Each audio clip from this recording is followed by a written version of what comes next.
Qol çəkmək istəmir. Çəkəcək. Birdən çəkmədi. Çəkəcək. Birdən çəkmədi. Çəkəcək. Yoldaş çəmənzəminli. Qol çəkəcəksiniz. Siz o məlum cumhuriyyət dövründə səhv işləmişsiniz. Özü də bizi Bolşevikin ən mənfur düşmənlərindən olan Türk Cumhuriyyəti ilə. Biz sizə də işinizi sürgünlə də əvəz edə bilərik. Hətta bağışlaya da bilərik. Bunun üçün sadəcə qol çəkməsiniz. Bəli, aldara çəkilmiş şəxslər bizimlə birlikdə SSR-yə qarşı inqilab fəaliyyətində olub. Çəkəcəksiniz? Heç vaxt. Mən o qolu çəkməklə azad yox, kölə ola bilərəm. Siz mənim ruhumu köləyə çevirmək istəyirsiniz. Mən buna imkan verməyəcəm. Aparın.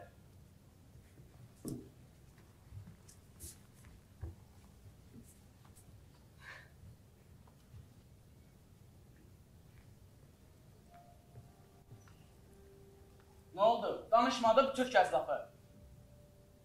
Danışacaq. Hələ ki dözür. Necəyən hələ ki dözür? Necəyən danışacaq? Dözən o deyil, dözən bizik. Neçə illərdir biz dözürük onlara. İndi bax fürsət verilir. Niyə danışdırıb qol çəkdirə bilmirsiniz bu Türkə? Elə bir sasandır, Bağırov hər gün yolda sizlərlə məktub yazır ki, bu ermənilər Bolşevik Rumunu öldürməklə məşğullar. Millətlər isə fərq qoyurlar. Nə qədər onlarda düşünən beyinlər var. Ya sivil, ya qəbir. Başa düşdünüz? Başlayacaq polkovnik. Dünən gətirdiyimiz məhbusları nə vaxt indirəcəyik? Özü də niyə sənəm son dinləmədən də azlıya? Yox, ona əl qaldırmaq olmaz. Niyə? Bəzi adamlar var ki, onların ruhunu cəzalarla sındıra bilmərsən. Mənəvi zərbələr vurmaq lazımdır. Kimdir bunlar? Nə vaxt indirək? Hüseyin Cavid, məşhur Cavid əfəndi, mənfur düşmən və bədəvi Minkir xaç atası. Bir Türkçe bizdən yaxşı kim dindirə bilər? Ona nə ot qoyalım?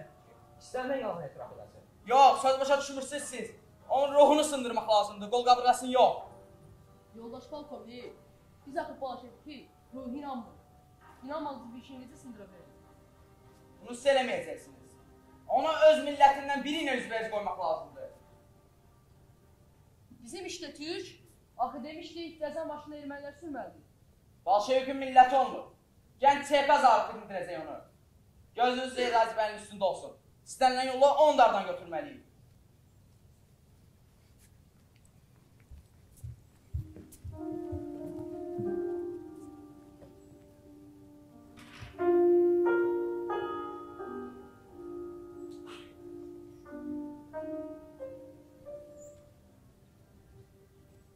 Yaman senin. Hardan bildin? Sən özün kaç vaxt deyəndə az danışırsan. Doğrudan heç kim bilməmişdim. Görürsən, mən səni səndən yaxşı tanıyıram. Və elədir. Bilirsən, bugün mənim üçün çox xoşbaxt bir gündür. Gənc, hələ heç bir ciddi iş olmayan çeka zabini aradılar. Mənə sabah çekanın gizli məntəqəsinə gedəcəm. Bu arada kontaktsız öldürməliyim. Bu sənin üçün yaxşı xəbərdir, sənə də olsun. Əlbəttə yaxşı xəbərdir. Əgər dindirməm uğurlu olsa, vəzifəmi qaldıracaqlar. Onların bir çəkiz kimi mənə inamı artacaq. Birdən dindirə bilməzsən. Elə dindirərəm ki, onlara o kontaktsız həşəratlarına necə nifrət edirəm, sən də bilirsən. Nə lazımsa boynuna qoyacaq, günahlarını bir-bir etiraf edəcək. Yaxşı, əsəbləşmə. Bəs bilmirsən kimdir? Yox, sabah biləcəm. Bax, bu məlumatları sənə verdiyimi bilsələr, mənim axım yaxşı olmaz. Eşitmək deyəksən. Amma rəhmətli babamın bir sözü var. Nifrətin olduğunu söyləyir. Bu nə deməkdir? Nədir?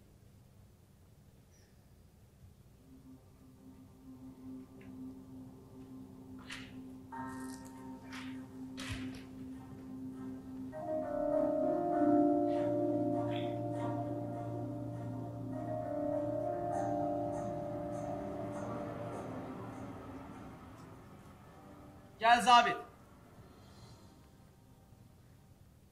Bilirsən sən niyə seçmişik? Xeyr yoldaş polkovnik. Əsas iki cəhətinə görə.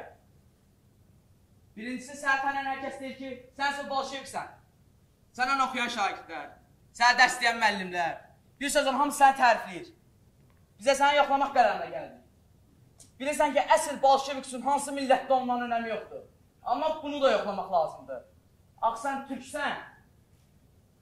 İstədim ki, məşhur Pantuks'un günahlarını boyuna aldırıb onu dindirəsən. Buna qət şübhəniz olmasın, yoldaş polkovnik.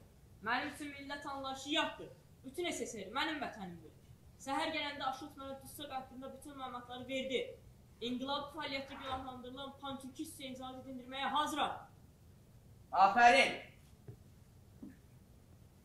Sininə birdən-birə 2 ulduz necə də yaraşar. Sən əsl Derjinski məktəbini yetirməzsən. 3 istintaq günün var. Özünü sübut elə. Bizdən anaq ki, sənin sizdə zərrə də olsun bildiklər yoxdur. Sən əsl ÇK zabitisən. Baş üstə.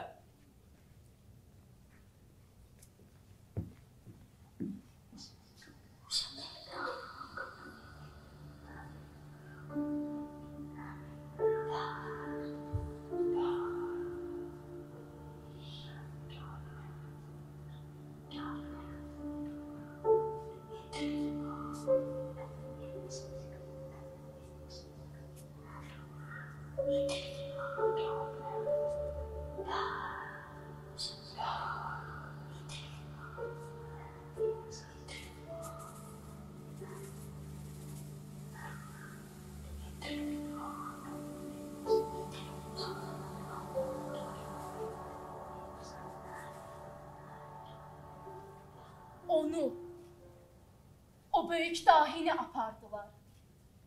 Qələmindən pak sözlər tökülən dahilərin dahisini apardılar. Niyə? Niyə? Niyə? Onu öldürəcəklər? Sizdən soruşuram. Onu öldürəcəklər? Nə qədər düşünən beyinlər var, hamısını apardılar. Əhməd Cabadı, Müşfiqi, indi də Cavidi. Sonra kimdədir növbə? Kimdə? Hardadır? Hardadır Sultan Məcid, Tağı Şahbazi? Onların yerini bilək ki, onlara kömək edirlər. Üzeyir bəy, hardadır indi?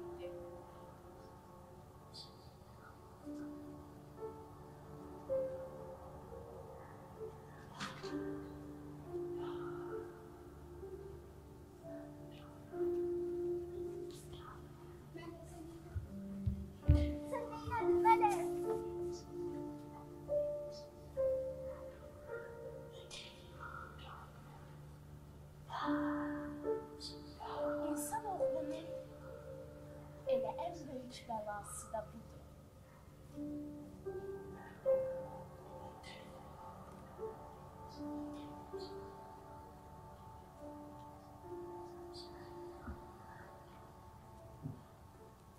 Zahirə aldanmaq.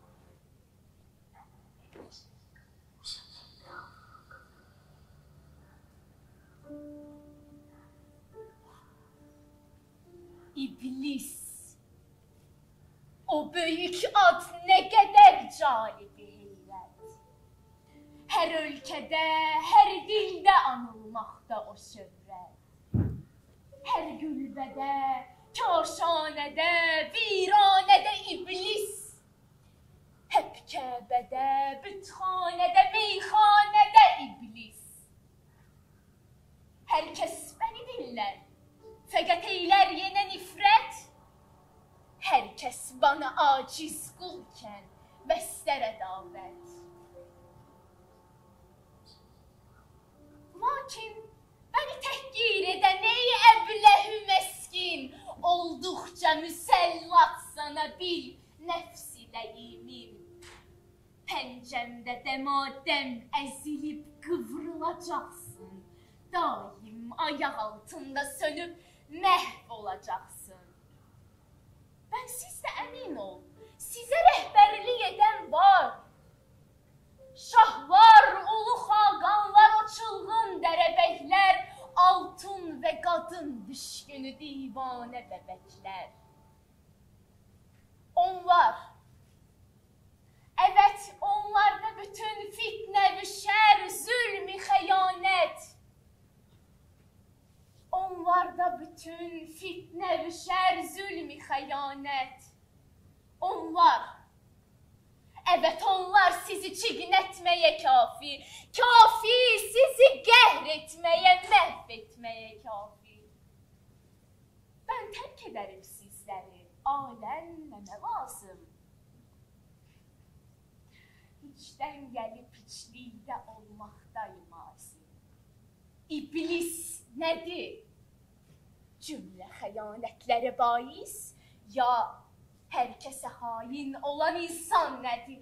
İblis, iblis, iblis.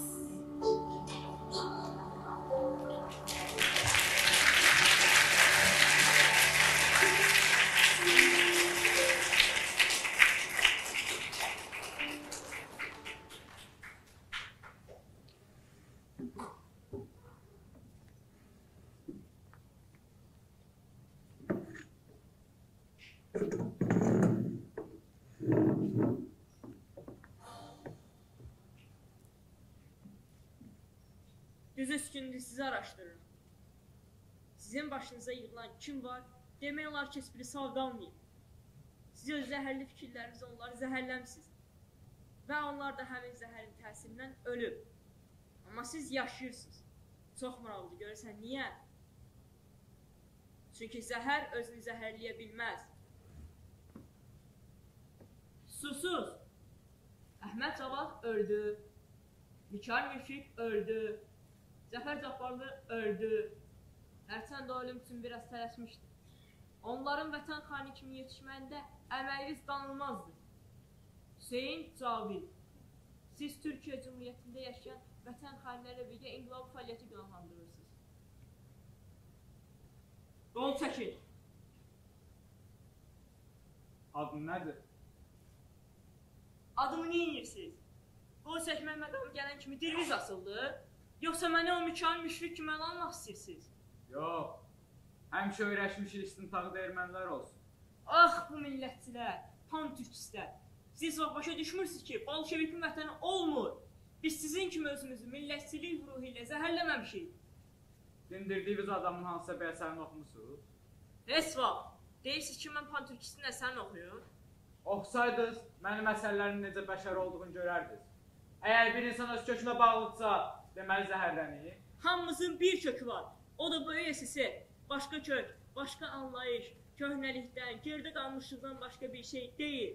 O ki qaldı sizi tanımağa, sizi tanımaq üçün öz əsərlərinizi oxumağa ehtiyac yoxdur. Fəaliyyətiniz göz öndədir. Siz, pan-türkist, bizim millətimizdən yıxmağa çalışan düşmənsiniz.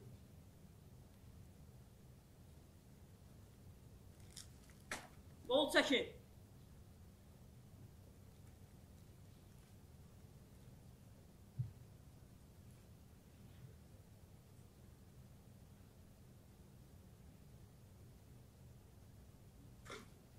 Burada yazılanlar mənim vətən xaini olduğumu yazır.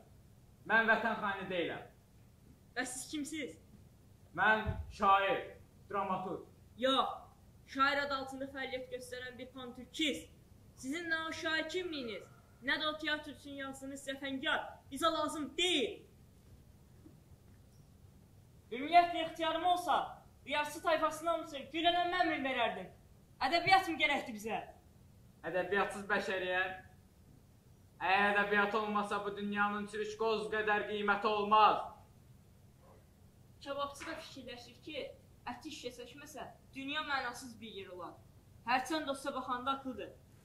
Qol çəkin, etiraf edin ki, siz düşmənsiz, dindirməni yekunlaşdıraq. Niyə belə tərəf? Sinizə qonacaq ulduzsun? Nə olduz? Nə boş-boş danışırsınız? Mənim üçün vətən xainlərinin cəzalanması hər şeydən vacibdir. Qol çəkin. Öksüz sözüm. Nə dediniz? Öksüz sözüm. Nə məlaldır gözlərindən baxıyor. Korkuyorsun, baxışlarınla çarəsizlik yapıyor. Siz mənə hardan tanıyırsınız? Cavab verin, siz mənə hardan tanıyırsınız? Tanımıram. Fəqət ulduz deyən kimi gözlərində hirsinələ vermiş bir yabucağın qorxusunu sezdim. Bu qorxunu bir kimsəsiz adamdan başqasında görməmişim. Siz kimsiniz? Mən yazıçıyam. Sənin heç bir işə yaramayan sandığın ədəbiyyat dünyasının sakini. Siz iblissiniz. İblis. O böyük ad. Nə qədər calibi heyrət. Qol çəkin. Yaxşı. Çəkirsiniz? Hə.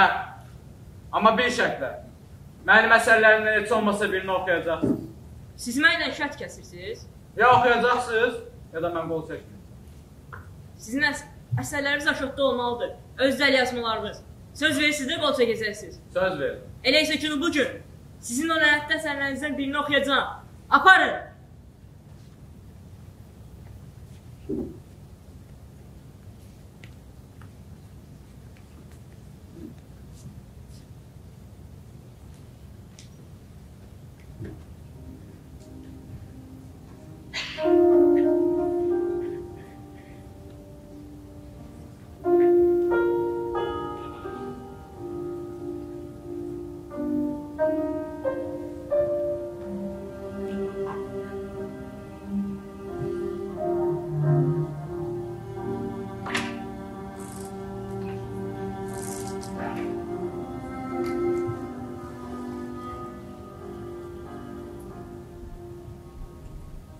Əlindəki nə?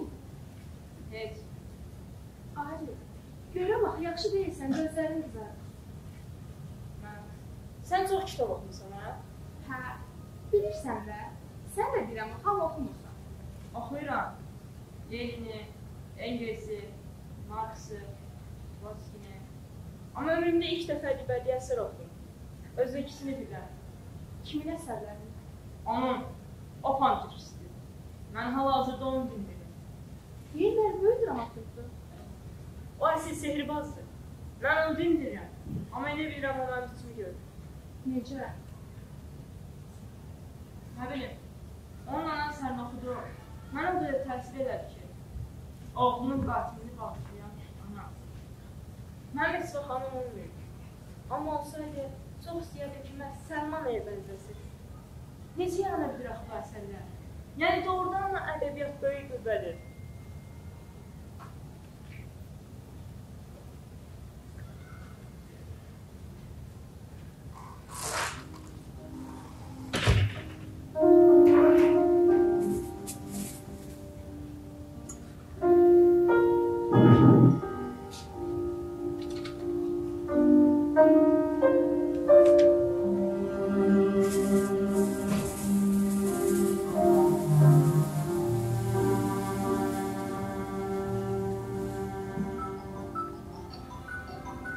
Səlmana Qanpoladın qatilini bağışlamalıdır. Səlmana.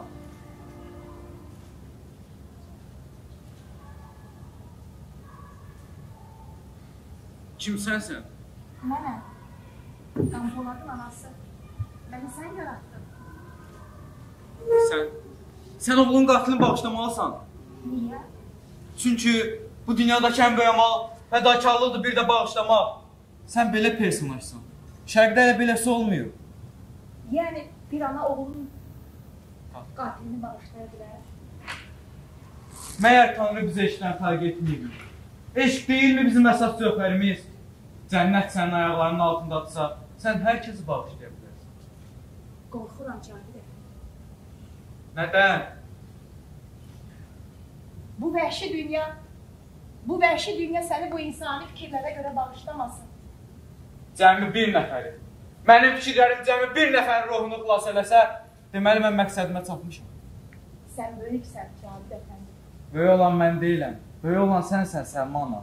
Yaratdığı personajlar yazıçılardan daha böyük olmalıdır.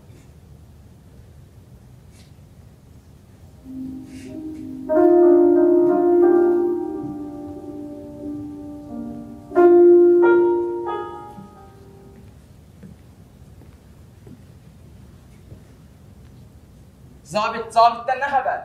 Dindirmə davam edir, yoldaş balkoni. Mən deyirdim ki, sən kim öz işini sevən adam. Ona birinci gündən qol çəkdirəcək. Mən işi araşdırırdım, ona görə onu dindirməliydim. Deməli, işi araşdırırdım. Nə öyrənə bildin? Rıza Tofiq olan məktublaşmalarını əldə elədim. Özü də təksib etdi. Zabit, yalan danışma mənə. Aşot dedi ki, sən ən izmanını götürmüsən. Niyə? Oxumaq üçün, qorumaq üçün cavab ver. Mən onları götürdüm ki, orada bizim xalqların dostluğuna aid xain planlar qurduğunu görüb. O bunun işini daha da ağırlaşdırsın. Tapdın nəsə? Hələ ki yox. Bəlkə sənin qanındakı tüklük özünü göstər, hə zabit? Qətiyyən, mənim bir vətənim var, o da böyük esisi. Onda bu dindirmədə qol çəkdir ona. Çəkməsə əzab ver, qolunu qıçını qır, mənliyinəz. Mən bu türkləri, mən onu yaxşı tanıyıram. Onun şəxsiyyətindən almasan, heç sənə deyə bilmərsən. Baxar sənə, aşıqdan, gör nə edir onlara. Əz, sındır. Zabit günün ona qol çəkdirirsən. Baş üstə.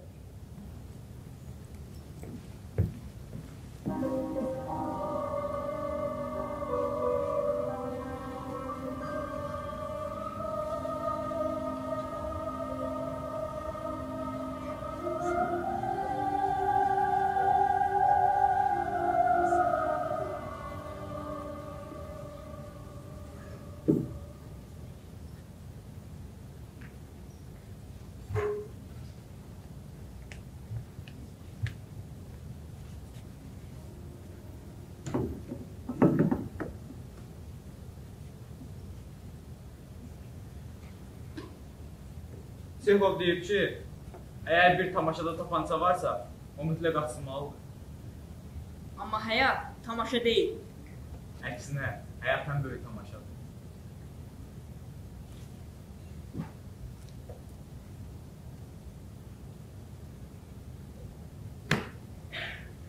Bu qəzəli sən yaşlı olanda yazmışdın. Müşkünas xanım. Mən sizin bütün külliyatınızı oxudum. Bilirəm.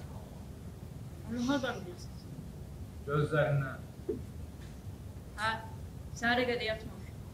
Yox, yorğunluğa görə demirəm, mənaya görə deyirəm. Gözlərində dərin məna oyanır. Həmişə mürgüləyən, sənin oyatmağını gözləyən məna. Hə, siz böyük fikir adamsınız. Amma düşmənsiz. Düşmən istedadlısı, ya istedadsızı. Fərq eləməz. Qol çəkin, bu iş bitsin. Niyə özünə zülm edirsən? Bəyənim buna. Ax, sən də bilirsən, mən günahsızam. Mən elə bilmirəm. Sən elə bilmirdin. Amma oxuduqlarından sonra nəinki mənə, bütün dünya olan baxışın dəyişib öksüz çocuq. Mən elə deməyin mənə. Elə bilirsiniz, hər şey içinmə qolacaq oldu edirəm. Yoxsa siz yazsılar təmiz bir çəkaz abı gəlibsiniz. Bilirsiniz, sizin turaqlarınızda kimlər iştirak edir? Elə biri məşhur. Lazım deyil. Mən heç vaxt deyiləməmişəm ki, yazanların hamısı mələk kimi adamlardır. Onlar heç vaxt ruhlu yazmayıblar. Ona görə eləyirlər. Bəs sən niyə özünü aşağı kimi aparmağa çalışırsan? Niyə öz kökünü unudursan? Niyə öz qəlbinə zikk edirsən? Hə, öküz çocuq? Mən elə deməyin. Danış mənə. Danış ki, sözlərindən özünü görür biləsən. Ruhumu xilas elə. Mənim ruhum yoxdur. Yoldaş derinsi deyib ki, bir çəkisinin ürəyi olmamalıdır. Qol çəkin. Çəkəcəm, amma sən danışandan sonra.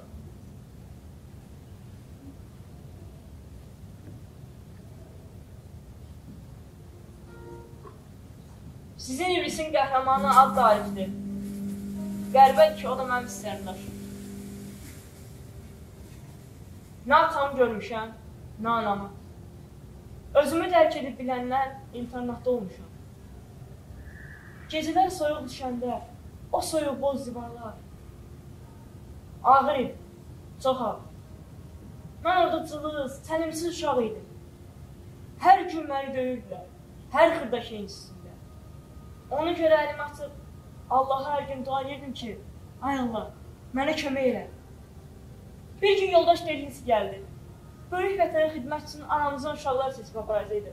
Elə istəyirdim ki, məni də aparsın. Amma harada hündür boy, cüssəli uşaq var isə onları seçdim. Mən isə gizlincə məni də seçməsini xahiş edirdim. O isə birinci tərəddüd elədi. Amma ondan sonra razılaşdı. Mən o səfil həyatdan qurtulmaq üçün gecə-gündüz çalışırdım. Gütdüyüm, izlədiyim hər adamın yerini təhlil verəndə, bax burada, nəsə qırılırdı. Hə, Cavid əfəndi, siz mənimlə böyüşümsiniz. Sizə qol çəkdirə bilsəm, bu dünyada 2 gün rahat yaşaya biləcəm. Əgər belədirsə, böyük qol çək. Belə deyil. Mən sizin əsərlərinizi oxuyanda, bax burada, nəsə yanmağa başladı. Mən istəyirdim ki, o mənim ürəyimdir. Mən yenidən insan kimi istəyirdim özümü. Bəs qol çəkməsəm necə olacaq?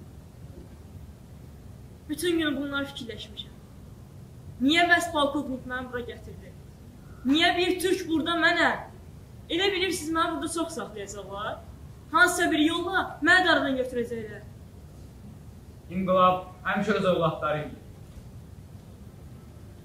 Mən sizə necə kömək edə bilərəm, bilmirəm. Bu sənin ömrünü ən az uzadacaq. Mən bunu onlara göstərməyəcəm. Mənə lazım olan sənin bundan sonraki həyatını ruhunu xilas etmiş şəkildə yaşamağındır. Mən getsəm də olar. Əsas əsərlərim yaşasın. O əsərlər mümkün deyil ki, yaşamasın. Onlar bizim milli sərvətimizdir. Gedə bilərsiniz. Mənə görə nigaran qalmayın. Cavid əfəndi, bacarsanız məni bağışlayın.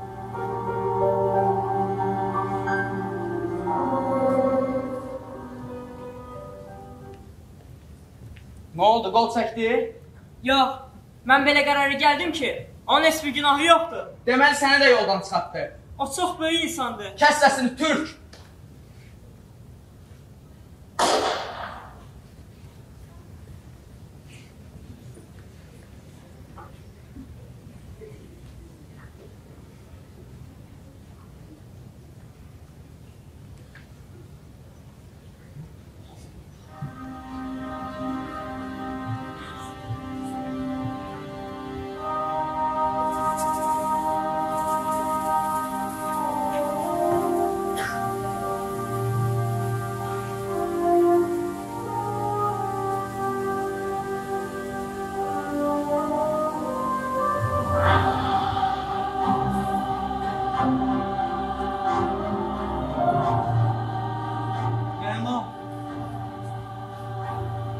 Haber.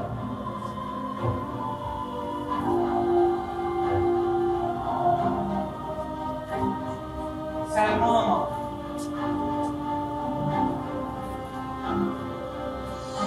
Selma.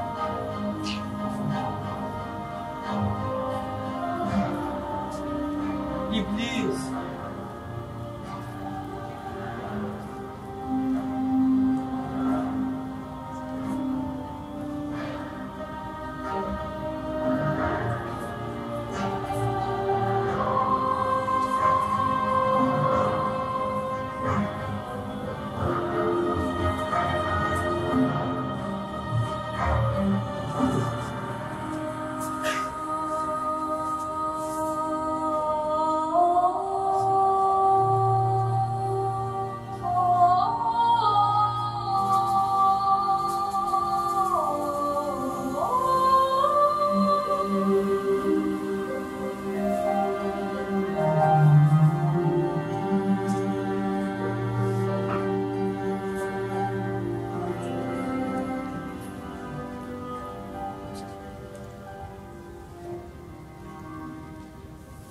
Biz səni unutmayacağıq.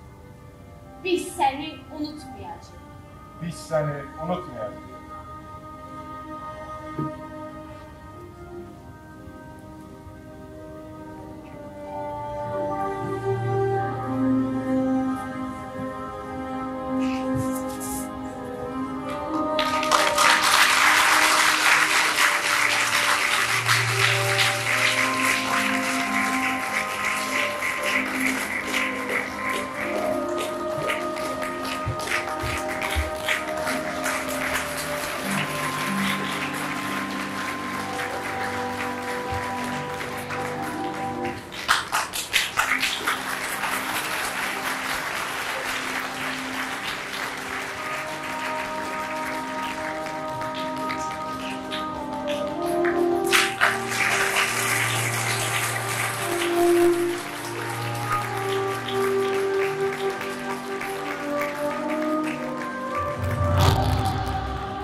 Sən ikinci ildə Cəncavibin cənazəsini uzaq Sibirdən Azərbaycana gətirmək asan iş deyil.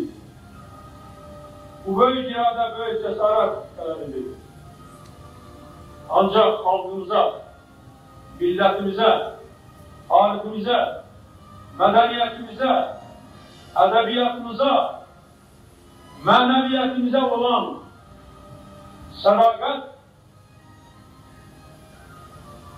belə bir cəsarət göstərməyə mənə imkan verir. Və mən bunu etdim.